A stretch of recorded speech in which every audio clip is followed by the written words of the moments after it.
selamat pagi.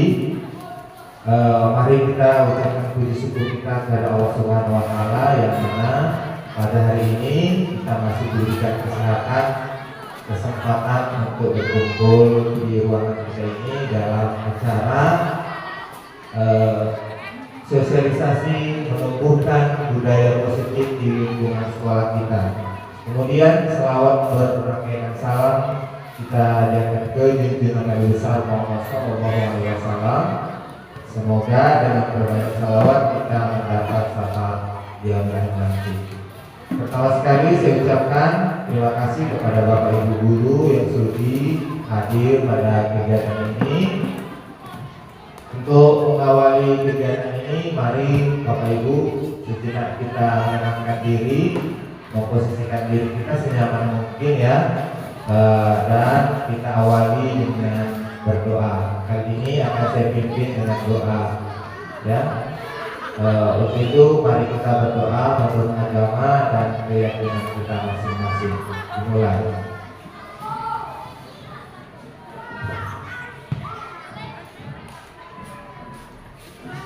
Doa dicukupkan. Baik, terima kasih Bapak Ibu.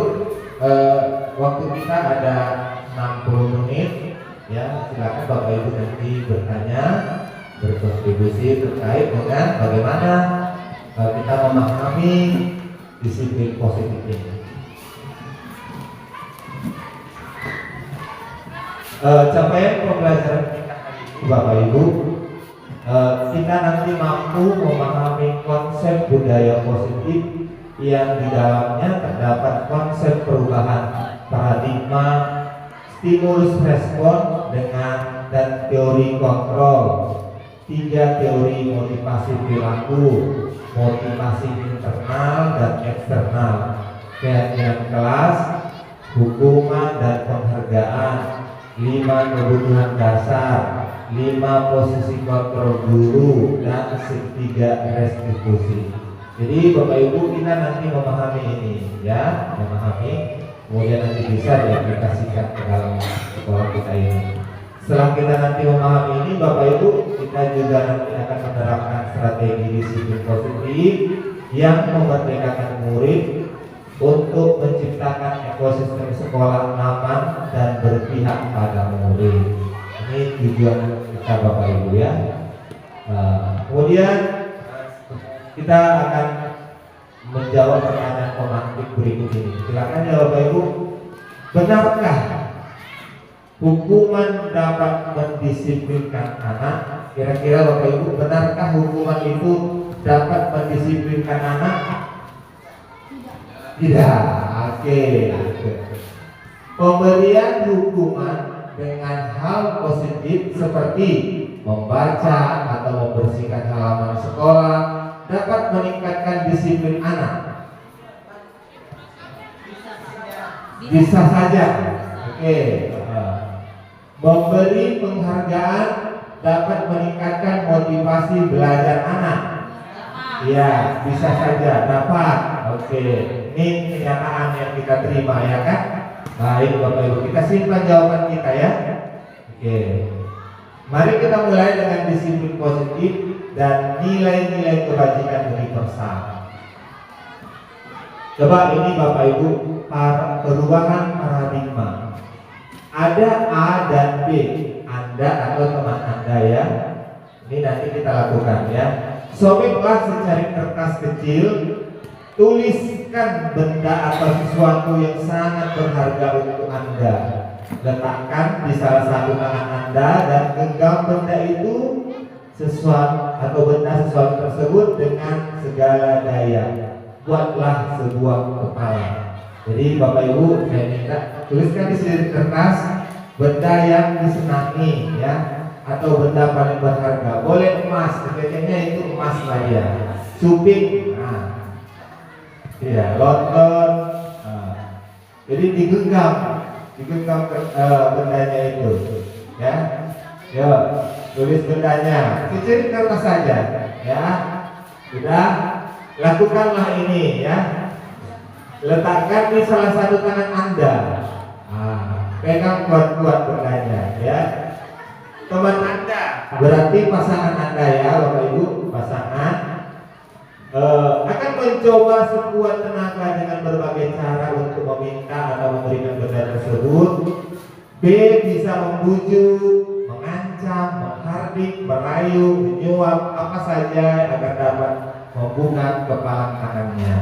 Ayo silakan Bapak Ibu bergantian ya, bergantian. Silakan sepakati siapa duluan yang merayu, membujuk atau bahkan memaksa. Pak Mursid silakan bergabung ke sana. Jangan tak bagian. Iya. Kalau ambil maksudnya, nggak apa-apa.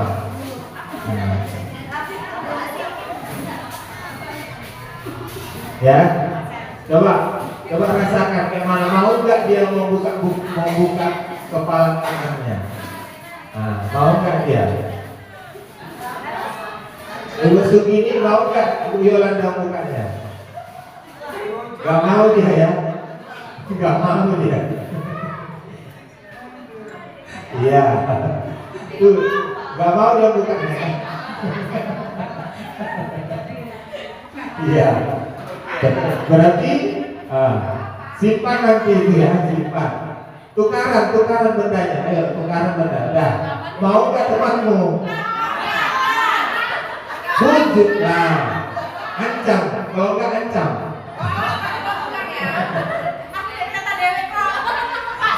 Ada menghardik atau merayu, menyuap. Ya, berarti disogok. Oke. Apa yang terjadi sudah dirasakan kan? Apa yang terjadi? Lalu sebenarnya ini yang terjadi Bapak Ibu. Siapa sesungguhnya yang memiliki kekuasaan tadi, musik kontrol tadi? Ini dia. Kita mencoba mengubah orang agar berpandangan sama dengan kita. Kita paksa orang bersama dengan kita, nggak bisa, karena ada tadi dari teori kontrol. Ya. Kita berusaha memahami pandangan orang lain tentang dunia. Kita ya menerima apa pendapat dia, apa pandangan dia terhadap sesuatu tadi. Jadi tidak bisa paksa kan? Perilaku buruk dilihat sebagai suatu kesalahan. Jadi selama ini kita anggap salah itu, buruk itu buruk begitu. Ternyata tidak. Semua perilaku itu memiliki tujuan. Jadi ketika dari teman Bapak Ibu gak mau membuka kepala tangannya, dia pasti punya tujuan gak mau membuka, ya kan? Ya takutlah dia diambil dari emasnya, entah pula suaminya yang ditusuk tadi kamu coba merampasnya, iya kan? Mana mau dia? Apalagi tadi emas tadi kan, kamu tulis itu mana mau dia? Apalagi emas yang berjalan, emas berjalan, ya. Orang lain bisa mengontrol saya, bisa saya mengontrol Bapak Ibu.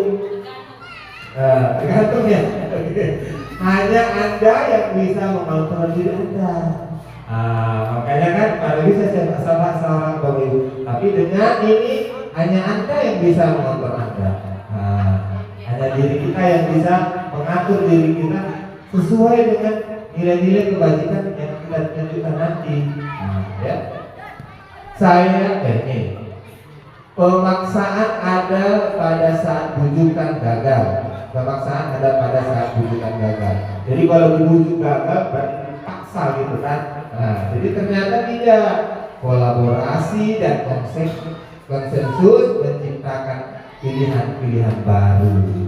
Ternyata ada alternatif baru yang bisa diciptakan selain tadi memaksa. Iya. Model berpikir menang kalah. Jadi Bapak Ibu ini pun kalau dulu kita pokoknya aku menang, pokoknya udah kalah dia, mati di situ. Gak bisa kan? Jadi semuanya harus sama-sama menang. Artinya tidak ada pihak yang dirugikan. Seperti itu ya. Oke Bapak Ibu, apa sebenarnya makna disiplin itu? Berasal dari kata disiplina yang artinya belajar. Berarti belajar terus kita. Makna asal dari kata ini berkonotasi dengan disiplin Low battery. Please charge. dari murid-murid Socrates dan Plato. Disiplin diri membuat orang Low battery. Please charge. menggali potensinya menuju sebuah tujuan agar yang dia hargai. Namun dalam budaya kita, Low battery. Please charge. telah berubah menjadi sesuatu yang dilakukan seseorang pada orang lain untuk mendapatkan kepatuhan. Kecenderungan Low battery. Please charge. adalah menghubungkan kata disiplin dengan ketidaknyamanan, bukan dengan apa yang kita hargai.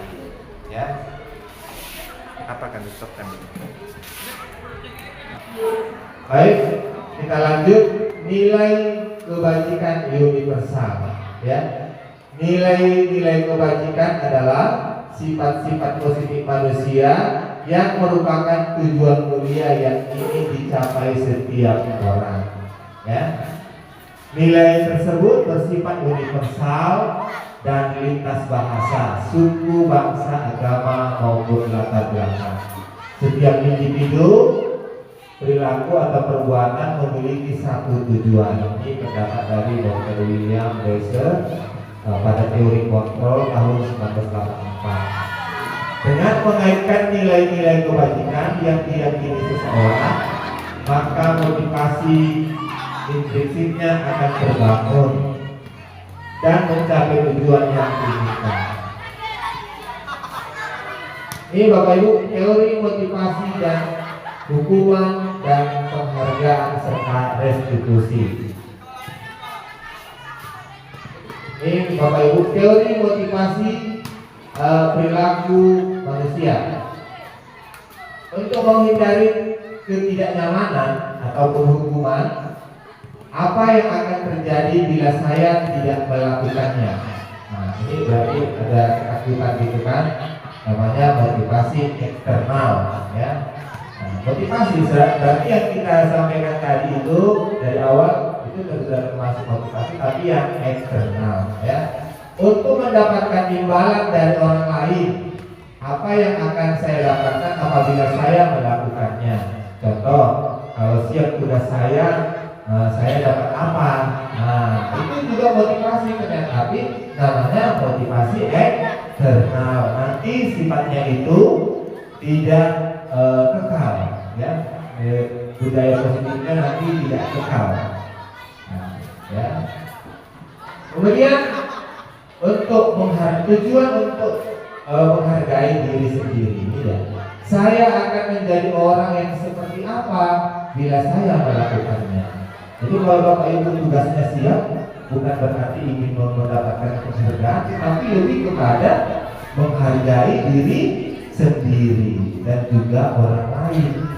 Karena sudah menjadi kesepakatan kita, berarti kita menghargai diri kita dan juga menghargai orang lain. Ini ya, saya akan menjadi orang seperti apa bila saya melakukannya. Jadi kalau Bapak Ibu menyelesaikan tugas tepat waktu, berarti Bapak Ibu orang yang bertanggung jawab, berarti menghargai dirinya sendiri. Inilah motivasi internal yang lebih abadi. Jadi yang dua ini tadi, saya akan mendapatkan apa kalau saya sudah siap, kalau saya sudah mau belajarnya siap, saya akan dapat apa? Nah, itu termasuk motivasi juga, tapi yang eksternal. Kalau eksternal ini nanti tidak kekal, ya, tidak kekal. Tidak selamanya bisa dipertahankan. Ya. Oke, lanjut. Nah, apa itu merdeka, Bapak Ibu? Nah, apa itu merdeka, Bapak Ibu? Merdeka apa, Bapak Ibu? Bebas. Nah, bebas ya. Sebebas-bebasnya. Iya, merdeka itu kalau merdeka dengan aturan, bebas. Kalau dengan aturan belum merdeka, berarti ada aturannya. Merdeka itu artinya tidak hanya lepas dari perintah akan, tapi juga cakap buat memerintahkan diri sendiri. Itu loh. Kalau Bapak Ibu sudah bisa menggerakkan diri sendiri untuk memenuhi nilai-nilai kebajikan tadi, itulah baru namanya merdeka. Jadi kalau masih ada peraturan-peraturan yang ketat, nah seperti itu belum merdeka namanya. Ya. Ini dari pendapat buku dari Ki Hajar Dewantara. Dihukum oleh penghargaan. Nah, jadi Bapak Ibu, kita sering itu ngasih penghargaan kepada anak didik kita kan, sering ya. Nah, nanti kalau sudah selesai kamu dapat nilai plus, katanya seperti itu. Itu termasuk motivasi kan, motivasi juga kan. Tapi yang apa tadi, yang internal atau eksternal? Eksternal, ya itu yang eksternal. Nah, ternyata Bapak Ibu kita sadari nanti setelah ini bahwasanya penghargaan itu nanti mengarah ke hukuman. Nah, Bapak Ibu pernah dengar nggak itu penghargaan itu adalah ternyata hukuman. Ketika dia melakukan sesuatu, Bapak Ibu sudah menawarkan tadi. Nah, kalau kamu duluan siap, maka Bapak kasih kamu nilai plus ataupun berwarna-warni. Misalnya seperti itu. Dia akan melakukannya karena termotivasi dengan penghargaan tadi, motivasi eksternal. Tapi ketika dia tidak bisa mencapai seperti yang Bapak Ibu sepakati tadi, tidak bisa dia mengumpulkan tepat waktu, artinya dia tidak mendapatkan penghargaan kan? Merasa dihukum nggak dia? Merasa dihukum nggak? Merasa dihukum karena dia sudah tidak mendapatkan yang disepakati itu tadi. Kembali lah Bapak Ibu kita renungkan.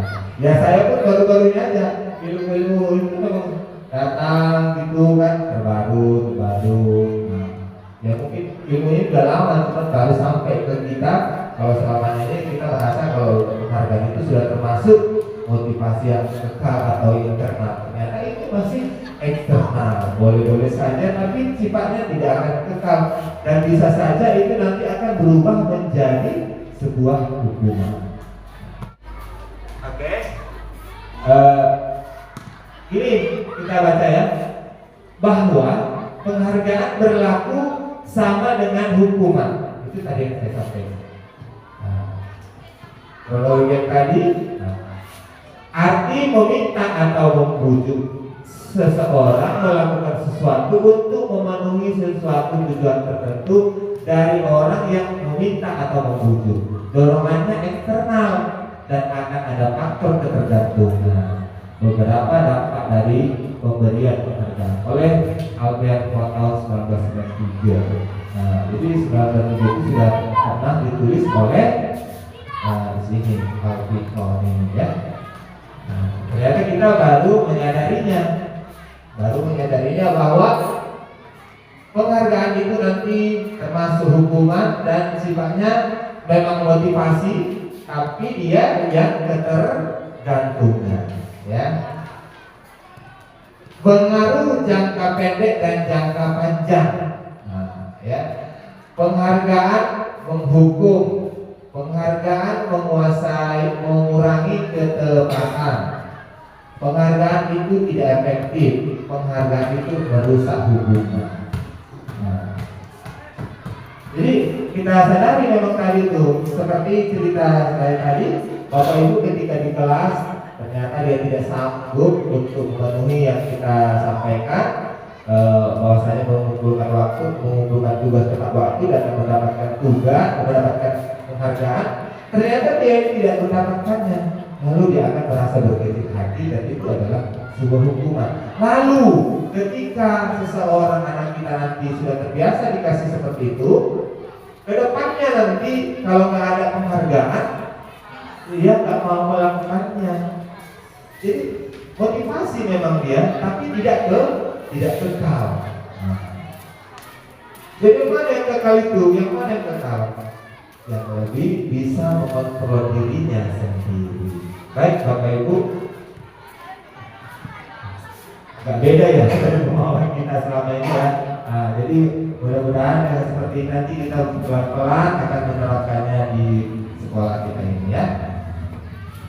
Bentuk program kebajikan atau apresiasi ya. Dalam memberikan apresiasi atau pengakuan perlu diingat beberapa hal. Beri pengakuan secara khusus, beri pengakuan secara pribadi, beri pengakuan kepada semua murid atau bergantian, beri pengakuan secara konsisten, fokus pada proses. Jadi maksudnya Bapak Ibu yang anaknya seperti yang kita sampaikan tadi mengumpulkan tugas Bapak, kita harus mengakui dia bahwa dia adalah sudah termasuk orang yang bertanggung jawab menyelesaikan Bapak. Kita akui bahwa jadi dia butuh pengakuan. Nah, dibutuhkannya pengakuan dari kita. Nah, kemudian apalagi anak yang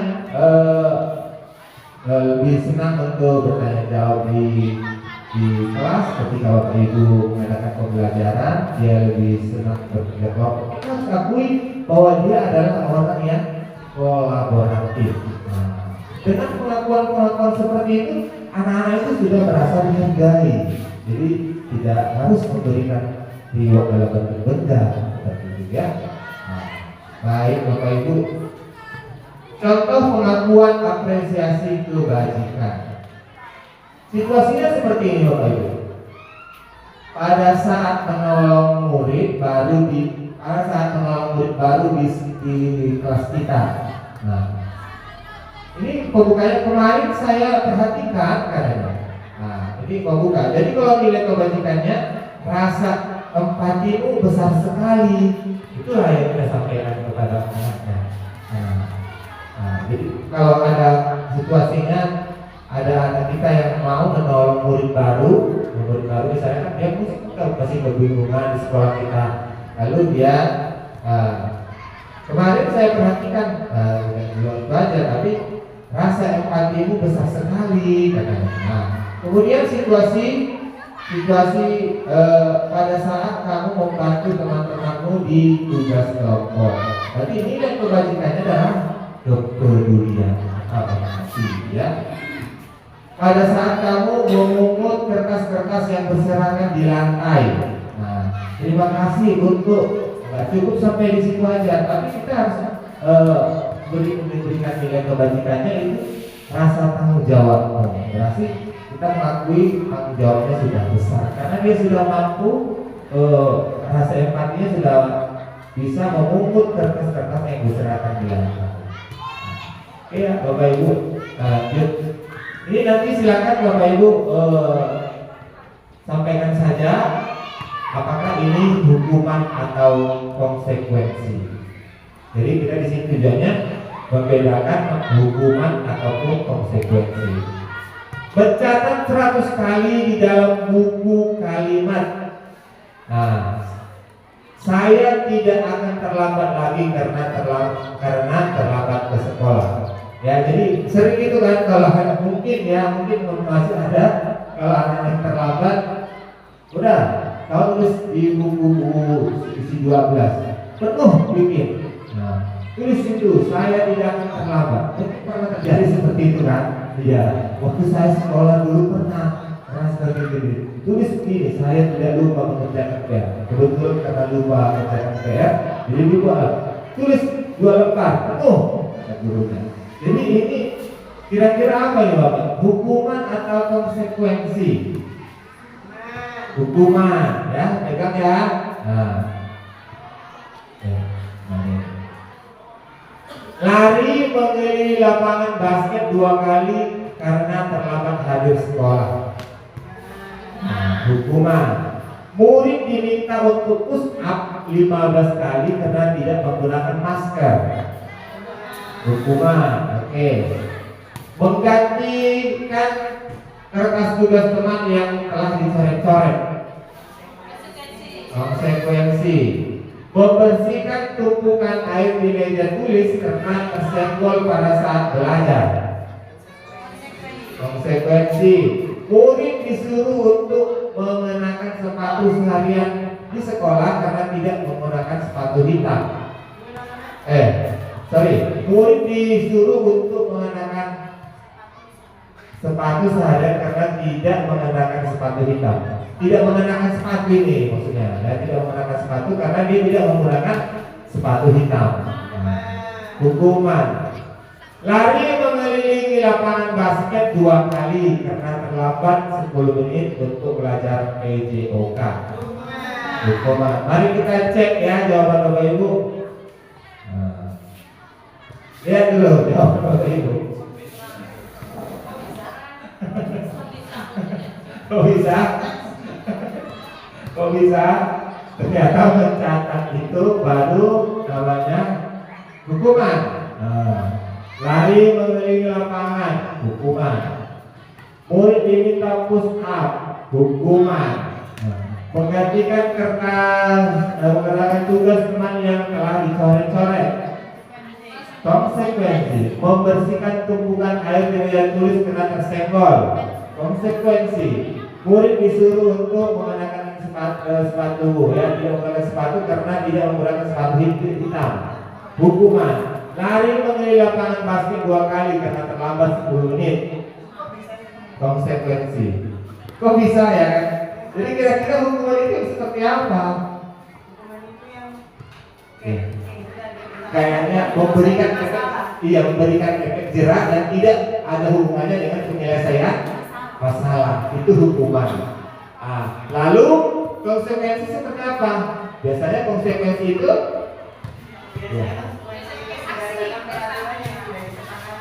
berdasarkan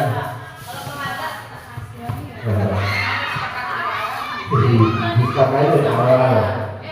Disepakati dari awal. Kita lihat ya, menggantikan kertas teman yang telah dicoret-coret. Sepertinya ini pernah disepakati rupanya. Udah disepakati dari awal kan, dicoret-coret kok ganti gitu. Enggak. Berarti konsekuensi itu Bapak Ibu usaha kita untuk bisa mengembalikan haknya atau kepemilikannya. Usaha kita. Ya. Gitu. Jadi beda ya Bapak Ibu hukuman dan konsekuensi. Kita lanjut. Nih, ini dia bedanya, perbedaan hukuman dan konsekuensi. Hukuman sesuatu yang menyakitkan harus terjadi. Bagaimana tuh caranya bergetak biar tahu rasa kau dulu, kan gitu kayaknya hukuman itu kan, bercerah kau dulu. Kalau konsekuensi tidak, sesuatu harus terjadi. Jadi tidak harus menyakitkan. Membuat anak sakit atau fisik maupun hati untuk jangka waktu yang lama. Kalau konsekuensi membuat anak merasa tidak nyaman dalam jangka waktu pendek. Ya. Paksaan, ini ya, anak membenci kedisiplinan. Anak akan menghargai kedisiplinan. Paksaan, kalau konsekuensi itu sepertinya stimulus ataupun respon ya, respon dan tanggapannya terhadap konsekuensi yang kita berikan tadi. Mendorong anak menyakiti dirinya sendiri. Ya, biasanya kalau dihukum dia rentan itu untuk menyakiti dirinya kembali, gitu ya. Mendorong anak agar menyesuaikan diri. Jadi ketika kita kasih konsekuensi, dia akan berusaha menyesuaikan apa yang telah terjadi sebelumnya. Konsep diri yang buruk, konsep diri yang baik. Anak belajar untuk menyembunyikan kesalahan. Anak belajar untuk mematuhi peraturan. Marah, rasa bersalah, dipermalukan, merasa tak dihargai. Kehilangan hak, dibuat tidak nyaman, diasingkan untuk sementara. Jadi kira-kira ya hukuman saat memakai konsekuensi ini bisa yang kita terapkan itu nggak bisa lagi. Kalau berdasarkan prinsip kemerdekaan itu tidak bisa lagi ya Bapak Ibu. Oke? Maka ada jalan satu-satunya yaitu restitusi. Apa itu restitusi? Tidak Bapak Ibu ya, saya bacakan. Restitusi adalah proses menciptakan kondisi bagi murid untuk memperbaiki kesalahan, ya, berarti mencarikan solusi, ya, sehingga mereka bisa kembali kepada kelompok mereka dengan karakter yang lebih kuat. Restitusi juga merupakan proses kolaborasi yang mengajarkan murid untuk mencari solusi untuk masalah mereka dan membantu murid berpikir tentang orang seperti apa yang mereka inginkan, ya, atau menjadi tujuan kuliah dan bagaimana mereka harus memperlakukan orang lain. Jadi restitusi kita akan berusaha mengembalikan anak tersebut kepada posisi orang-orang yang sudah mendapatkan nilai kebajikan itu tadi, ya, seperti dengan karakter yang kita harapkan. Baik Bapak Ibu, keyakinan kelas, mungkin keyakinan kelas ini sudah pernah kita buat, ya Bapak Ibu. Mengapa tidak peraturan saja? Kenapa keyakinan kelas kan itu? Ya kita lihat Bapak Ibu, mengapa kita memiliki peraturan kelas harus menggunakan helm bila menghindari kendaraan roda 2? Coba Bapak Ibu, kenapa Bapak Ibu pakai helm kalau menggunakan kendaraan roda 2? Kenapa coba? Mengapa Bapak Ibu? Keselamatan. Yang lain? Karena peraturan. Iya, terus jaga panas. Iya, menghilangkan debu. Oke, itu jawabannya bisa diterima. Semua bisa diterima. Tapi kita lihat nanti, ya. Dampaknya apa kalau seperti itu? Mengapa kita memiliki peraturan 3M? Ya, ini bantuan pandemi, ya, menggunakan masker, cuci tangan, seperti itu. Mengapa? Demi kesehatan, anjuran pemerintah, ya kan? Ya. Mengapa kita memiliki peraturan harus datang tepat waktu pada saat mengikuti pelatihan ataupun melaksanakan tugas? Datang tepat waktu. Kenapa harus seperti itu? Kenapa harus tepat waktu? Coba Bapak Ibu.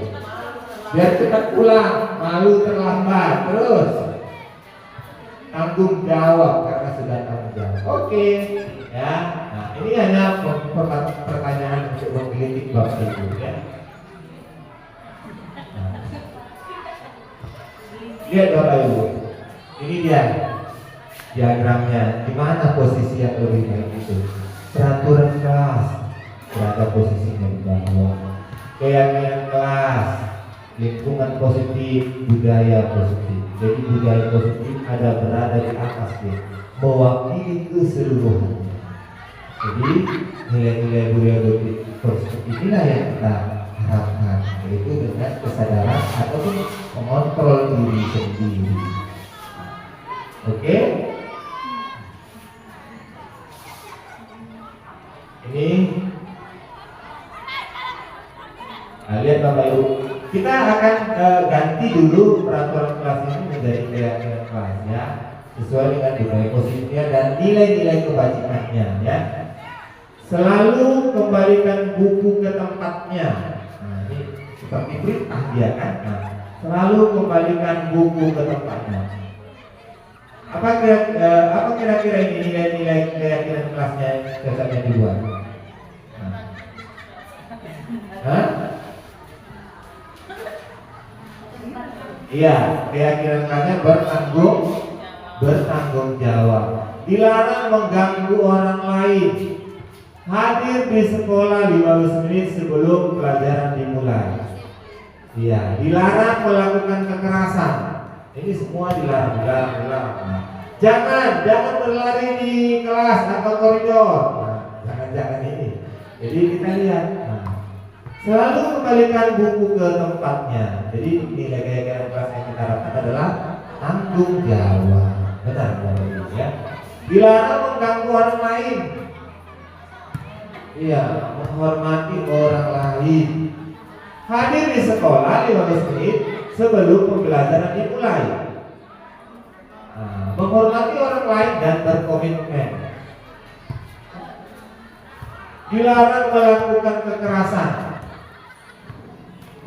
Dilarang melakukan kekerasan, keselamatan ataupun menghargai orang lain. dilarang menggunakan narkoba, ya, bergantian atau menunggu giliran, menghormati orang lain, bersabar, gunakan masker, kesehatan dan keselamatan, jangan berlari di kelas atau koridor, ya, keselamatan dan keamanan.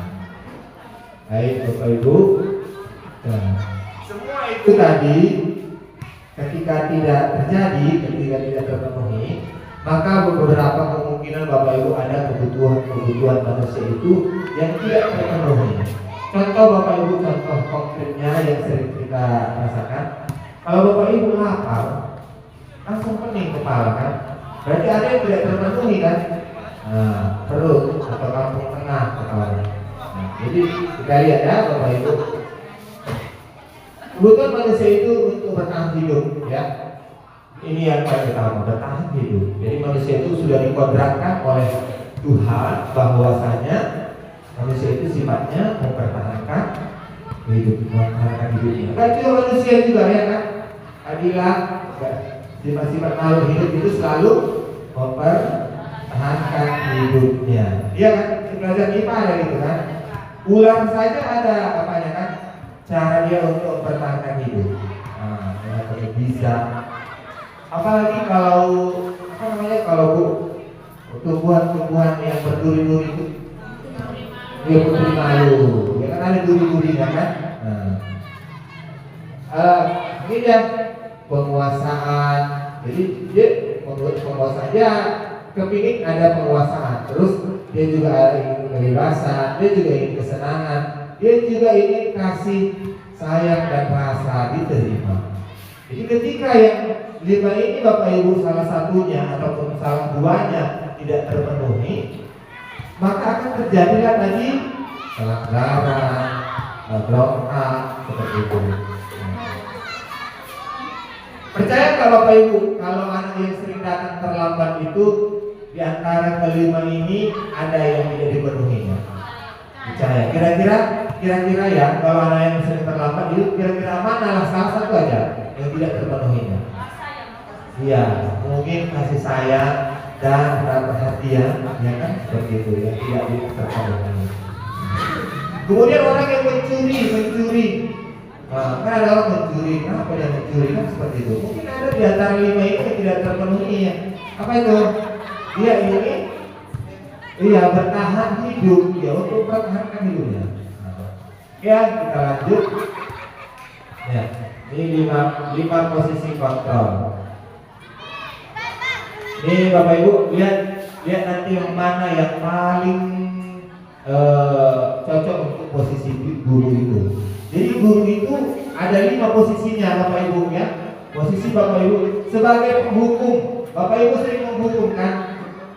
Pernah, bukan sering ya, pernah. Nah, pernah guru itu seperti orang yang membuat orang merasa bersalah. Jadi anak-anaknya jadi merasa termenung ya gara-gara ibu bercakap. Gara ibu tadi ngasihkan sesuatu arahan, jadi termenung dia direnunginya. Seolah-olah dia merasa orang yang bersalah. Itulah posisi kita. Nah, ya. Kemudian ada kan Bapak Ibu guru posisinya seperti teman? Ada.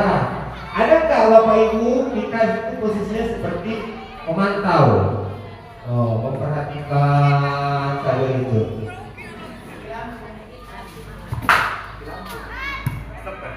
Baik Bapak Ibu, kita tadi sudah mengenali 5 posisi guru. Seperti tadi sebagai penghukum, membuat rasa bersalah, terus teman, memantau, manajer.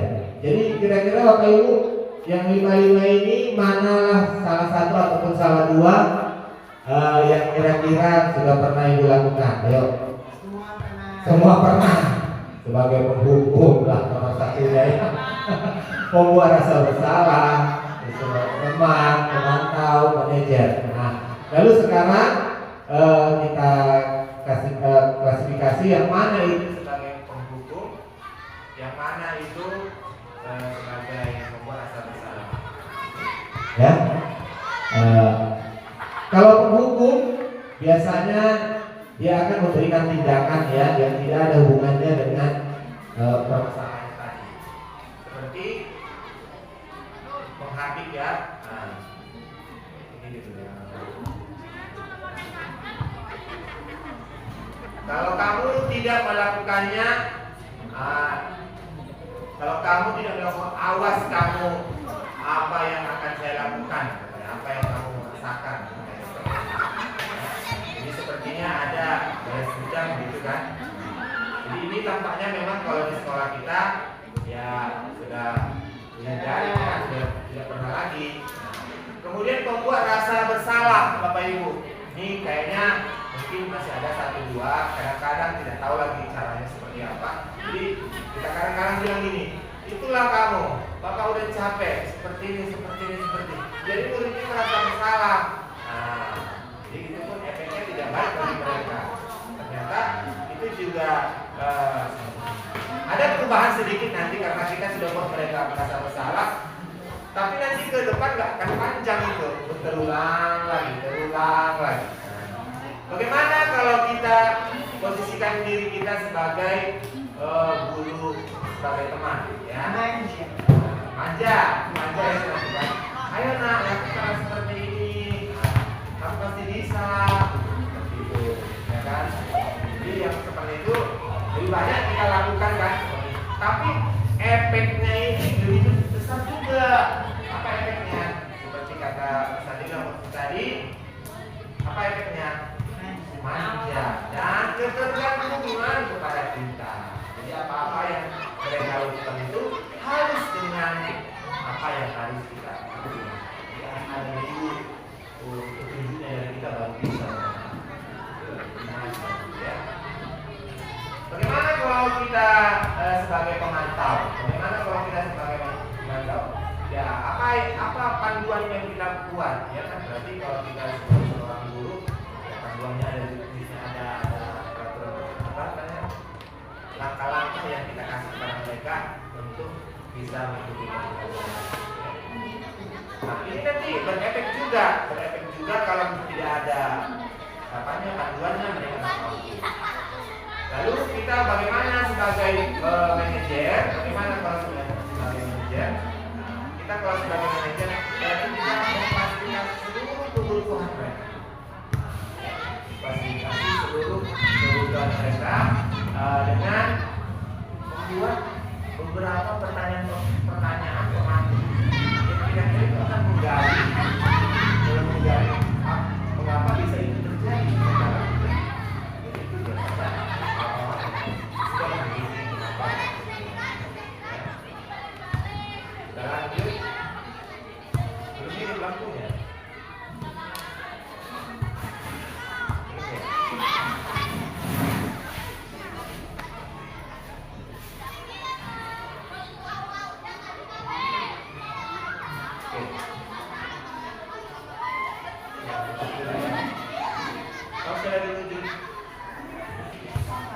Baik, Bapak Ibu, dilanjut ya.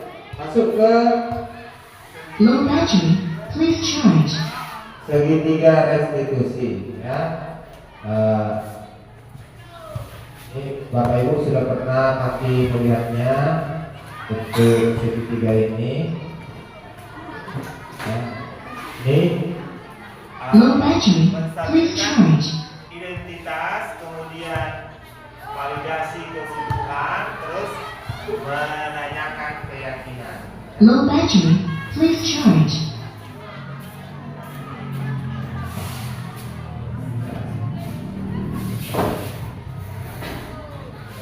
Pada momen menstabilkan identitas kepada anak-anak, bisa guru berkata seperti ini: berbuat salah itu manusiawi.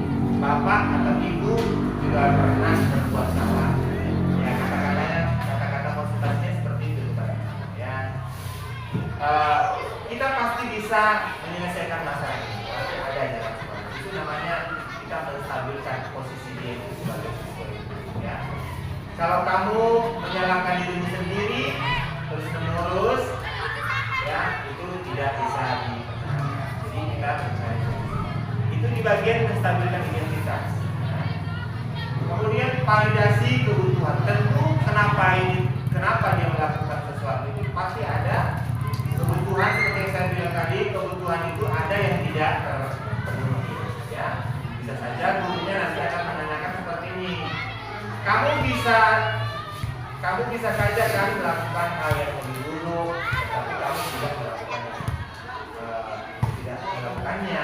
Kamu pasti punya alasan mengapa melakukan seperti itu.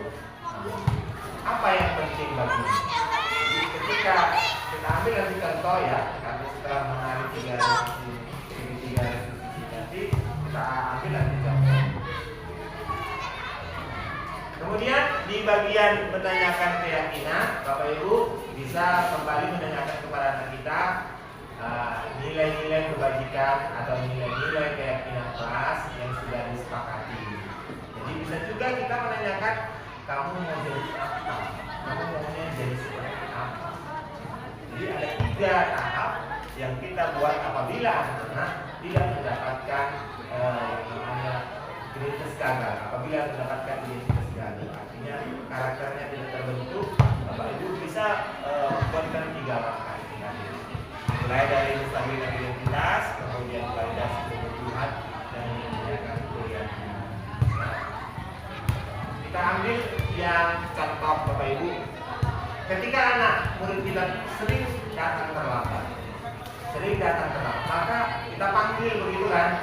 Lalu komunikasi awalnya pertama kalau kita mengikuti ini, apa Bapak Ibu yang pertama kali kita tanya kepada mereka?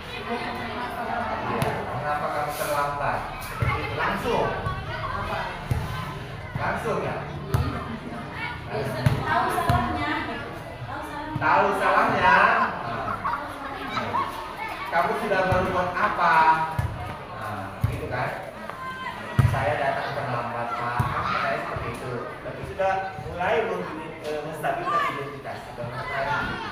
Ya, Ibu juga, Bapak juga pernah datang. Tentu kamu punya alasan, kan seperti itu. Tentu kamu punya alasan kenapa terlambat. Pasti mungkin bisa dibilangnya, tidak sarapan, ya kan? Tidak sarapan, ya kan? Tidak terlambat kamu. Lalu kita akan gali terus. Pasti ada nanti kebutuhan 5 kebutuhan itu salah satunya yang tidak terpenuhi. Bisa saja nanti orang-orang tidak ada lagi, tidak memperhatikan anaknya, jadi makanya terlambat. Bisa saja kan? Lalu di pada bagian yang turun ini segitiganya, kamu maunya jadi apa? Kalau kamu seperti ini, kalau pertahankan maka identitasmu tidak akan terbentuk, karaktermu tidak akan terbentuk. Kira-kira seperti itu Pak kronologisnya kita buat depannya. Jadi tidak lagi langsung terlambat, udah berdiri kau. Berdiri kau. Oh bendera, tidak lagi seperti itu. Ya. Jadi memang kita pelayan lah kita. Artinya pelayan bentuk kepada anak yang menghamba kepada Allah. Seperti yang diharapkan oleh Ki Hajar Dewantara, bahwasanya kita itu adalah pelayan murid atau menghamba kepada ya. Oke Bapak Ibu, demikian saja. Kira-kira Bapak Ibu ada yang ingin menanyakan sesuatu terkait dengan yang kita bahas hari ini. Ya, silakan Bapak Ibu. Satu orang, dua orang, silakan. Coba.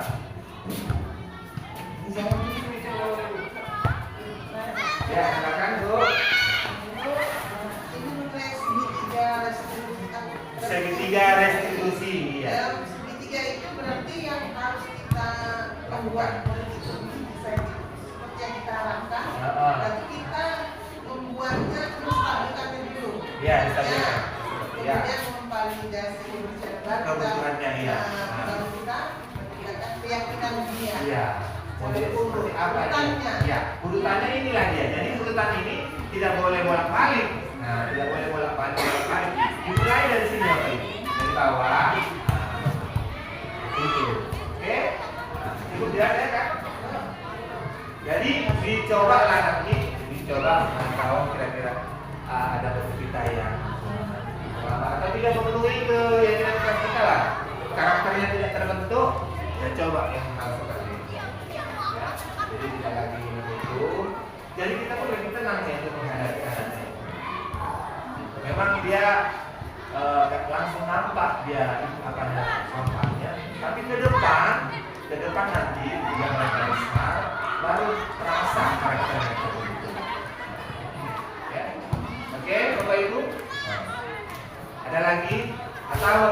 mau kasih apalah komentar atau ngasih arahan atau pengalaman. Coba satu orang. Dira dulu.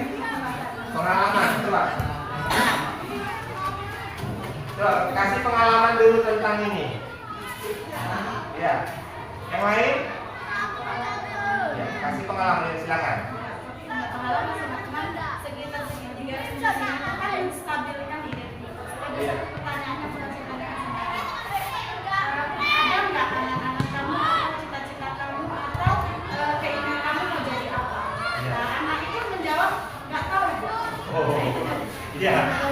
Nggak tahu Bu katanya kan? Karena mereka memang belum mengenali diri mereka, belum mengenali diri mereka seutuhnya. Ya, itu tadi karena motivasi kita dari awal sebelum sampai kemarin, motivasi kita yang saya paparkan tadi itu belum kita terapkan kepada mereka sebagai apa kita sebagai manajer, atau teman, belum. Makanya banyak anak-anak itu tidak bisa menjawab menjadi seperti apa kamu gitu, bingung dia.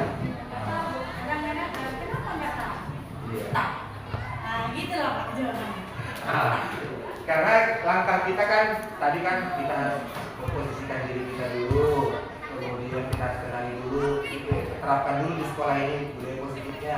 Baru nanti terakhir segitiga restitusi inilah yang menyelesaikan kesemuanya, menyelesaikan semua masalah-masalah anak kita. Jadi dari awal menggunakan dari posisi kontrol, jadi memang budaya positifnya dulu kita terapkan. Jadi kalau sudah terbentuk budaya positif itu, lalu segitiga restitusi ini akan bisa diterapkan. Jadi kalau budaya positifnya belum terbentuk, maka posisi segitiga restitusi ini sulit untuk menerapkannya. Jadi mereka terbiasa memberontak, karena budaya positifnya nggak terbentuk. Ya, itu. Ya Bapak Ibu. Oke, ini saja. Ya. Satu orang ada lagi. Dila pasti punya pengalaman ini. Baru kali ini diceritakan ya. Yang lain. Jadi Pak, Ya, silakan. apakah yang segitiga diterapkan pada diri sendiri sebagai seorang pendidik? Nah, seorang pendidik pun juga bisa sebenarnya. Nah, kepala sekolah bisa menerapkan ini kepada guru. Bisa menerapkan ini kepada guru ya. Mulai dari misalnya identitas, kualitas kebutuhan. Karena ada kebutuhan yang tidak terpenuhi 5 dasar kebutuhan tadi kan, tidak terpenuhi, makanya identitasnya gagal, atau karakternya tidak terbentuk. Maka kemungkinan besar ada kebutuhannya yang tidak terpenuhi. Seperti apa tadi 5 kebutuhan tadi? Kebutuhan tempat tidur, kemudian kemampuan, terus kepuasan, kebebasan, didapatkan salah satunya akan terjadilah identitas gagal atau karakter yang tidak terbentuk. Oke, Bapak Ibu, terima kasih atas kehadirannya, atas partisipasinya dalam kegiatan ini. Mudah-mudahan ke depan nanti kita pelan-pelan untuk menerapkan ini dan bisa terlaksana. Demikian saja. Saya tutup dengan doa ya. Tadi sudah kita berdoa, sekarang kita tutup doa. Baik, doa untuk hari ini saya mungkin lagi ya. Untuk mengakhiri kegiatan ini, dalamnya kita berdoa menurut agama dan keyakinan kita masing-masing. Dimulai. Doa selesai. Ya. Terima kasih ya Bapak Ibu. Sampai jumpa kembali. Nanti ada kegiatan kita lagi, tapi ada juga hubungannya dengan kegiatan guru penggerak dan kegiatan dari sekolah kita juga tentang pembelajaran berdiferensiasi. Jadi nanti Bapak Ibu kita belajar ya, belajar bagaimana sebenarnya belajar berdiferensiasi itu. Jadi pelan-pelan nanti kita terapkan juga.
Halo, salam guru penggerak. Perkenalkan, saya Ade Maruli Tua Dongoran, peserta diklat calon guru penggerak dari Kabupaten Labuhan Batu Selatan. Kali ini, saya akan menerapkan filosofis Gereja Dewantara melalui aksi nyata. Selama mengikuti kegiatan program guru penggerak, setelah mempelajari pemikiran Ki Hajar Dewantara, menyadarkan saya, 1. Pentingnya menuntun bukan menuntun. 2. Murid memiliki potensi masing-masing. 3. Murid dididik sesuai dengan kodrat alam dan kodrat jam. Selama kegiatan ini pula, saya banyak belajar tentang pemikiran Ki Hajar Dewantara, yaitu melakukan koreksi terhadap metode pembelajaran yang digunakan oleh guru, lalu menemukan ide-ide tentang penerapan filosofis Ki Hajar Dewantara di sekolah. Ide dan gagasan yang muncul saat proses perubahan. 1. Mengadakan sosialisasi kepada warga sekolah tentang pemikiran Ki Hajar Dewantara. 2. Memberikan pendampingan kepada guru untuk menerapkan pembelajaran sesuai dengan pemikiran Ki Hajar Dewantara. 3. Mengubah pola pemikiran dari menuntut menjadi menuntun. 4. Meningkatkan penumbuhan budi pekerti. Saat memberikan sosialisasi pemikiran Ki Hajar Dewantara di sekolah, warga sekolah khususnya guru menyambut baik dan akan menerapkan pemikiran Ki Hajar Dewantara itu pada kegiatan pembelajaran sebagai wujud dari merdeka belajar. Kegiatan yang akan terus dilakukan oleh warga sekolah pada saat pembelajaran, yaitu guru akan menanti murid di depan kelas dan siswa berjabat tangan dengan guru sebagai wujud saling menghormati. Kemudian pada saat pembelajaran, guru membuat ice breaking untuk menghindari kejenuhan siswa saat belajar. Sebelum dan sesudah kegiatan pembelajaran, guru dan siswa selalu berdoa sebagai wujud beriman dan bertakwa kepada Tuhan Yang Maha Esa. Guru juga memberikan asesmen di awal pembelajaran untuk mengetahui karakteristik peserta didiknya dan memberikan refleksi pada akhir pembelajaran. Untuk menumbuhkan budi pekerti seperti yang diamanatkan pada filosofis Ki Hajar Dewantara, kami sudah menerapkan pembiasaan meliputi 1. Upacara bendera setiap hari Senin dan hari besar kenegaraan sebagai bukti patriotisme kepada tanah air.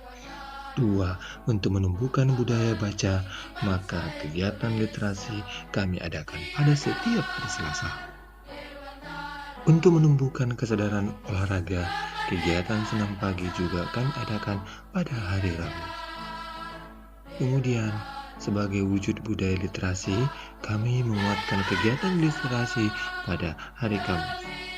Kegiatan keagamaan tidak ketinggalan kami adakan pada hari Jumat, seperti pembacaan ayat-ayat suci, sholat duha, dan belajar keagamaan lainnya.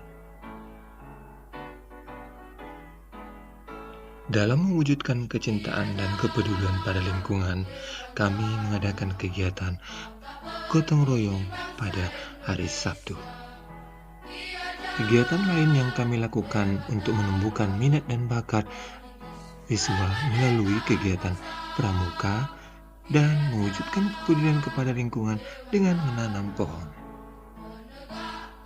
Untuk mewujudkan kepemimpinan murid di sekolah, kami juga mengadakan pemilihan pengurus OSIS. Demikian kegiatan penerapan filosofis Ki Hajar Dewantara di sekolah. Salam guru penggerak. Terima kasih. Assalamualaikum warahmatullahi wabarakatuh. Salam guru penggerak.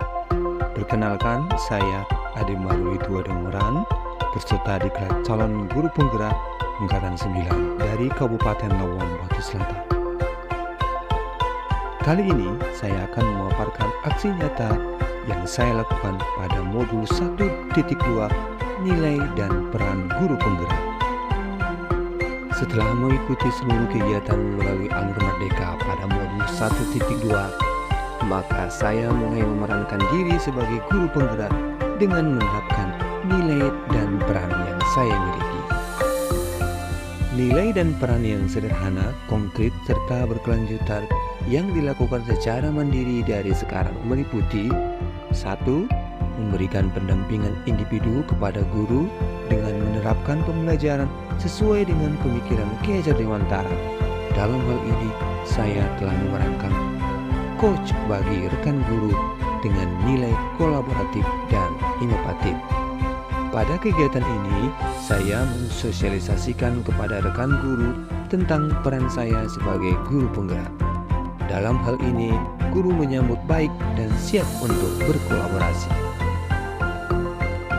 Hal pertama yang saya lakukan adalah memberikan pendampingan individu kepada guru untuk membuat persiapan pembelajaran meliputi modul ajar dan media pembelajaran. Pendampingan yang saya lakukan disambut baik oleh guru dan siap untuk membuat perbaikan.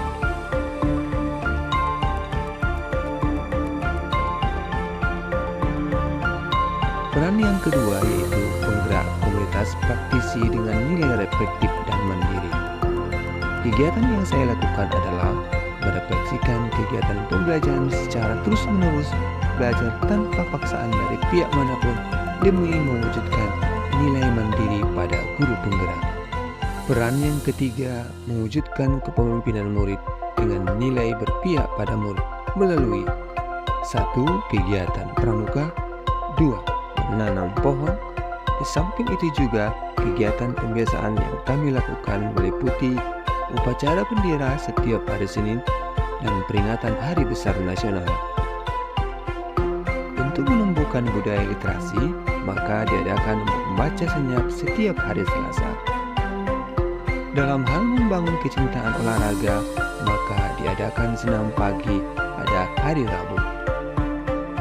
Penguatan literasi dilakukan pada hari Kamis. Pada hari Jumat, kami mengadakan Jumat ibadah dengan kegiatan keagamaan. Sebagai bentuk kepedulian lingkungan, maka kami mengadakan gotong royong pada hari Sabtu. Demikian pemaparan aksi nyata yang saya lakukan.